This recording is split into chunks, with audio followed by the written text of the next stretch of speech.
السلام عليكم ورحمة الله وبركاته. വഅലൈക്കും അസ്സലാം വറഹ്മത്തുള്ളാഹി വബറകാതുഹു.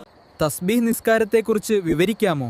തീർച്ചയായും തസ്ബീഹ് നിസ്കാരം വളരെ പുണ്യമുള്ള ഒന്നാണ്. അത് ഇങ്ങനെയാണ് നിസ്കരിക്കേണ്ടത്: സുബ്ഹാനല്ലാഹി വൽഹംദുലില്ലാഹി വലാ ഇലാഹ ഇല്ലല്ലാഹു വല്ലാഹു അക്ബർ എന്നാണ് ഇതിൽ ചൊല്ലേണ്ട തസ്ബീഹ്.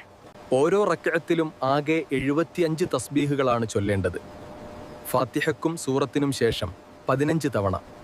റുകൂഅ, ഇഅ്തിദാൽ, 2 സുജൂദുകൾ, 2 സുജൂദുകൾക്കിടയിലെ ഇരുത്തം, സുജൂദിന് ഉടനെയുള്ള വിശ്രമ ഇരുത്തം എന്നിവയിലെല്ലാം 10 തവണ വീതം. 4 റക്കത്തുകളിലായി യഥാക്രമം സൂറത്തു തക്കാസുർ, സൂറത്തുൽ അസ്വർ, സൂറത്തുൽ കാഫിറൂൻ, സൂറത്തുൽ ഇഖ്ലാസ് എന്നിവ ഓതുന്നത് നല്ലതാണ്.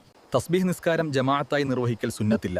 പകലിലാണെങ്കിൽ 4 റക്കത്ത് ഒരുമിച്ച് നിസ്കരിക്കാം. എന്നാൽ രാത്രിയിൽ 2 റക്കത്ത് വീതം സലാം വീട്ടുന്നതാണ് ഉത്തമം. റുകൂയിൽ തസ്ബീഹ് ചൊല്ലാൻ മറന്നുപോയാൽ ഇഅ്തിദാലിൽ അത് വീണ്ടെടുക്കരുത്. പകരം സുജൂദിൽ അത് വീണ്ടെടുക്കാവുന്നതാണ്. അത്തഹിയാത്തൊഴികെ ഓരോന്നിലും സുന്നത്തായ ദിക്റുകൾക്ക് ശേഷവും അത്തഹിയാത്തിൽ മുമ്പുമാണ് തസ്ബീഹ് ചൊല്ലേണ്ടത്.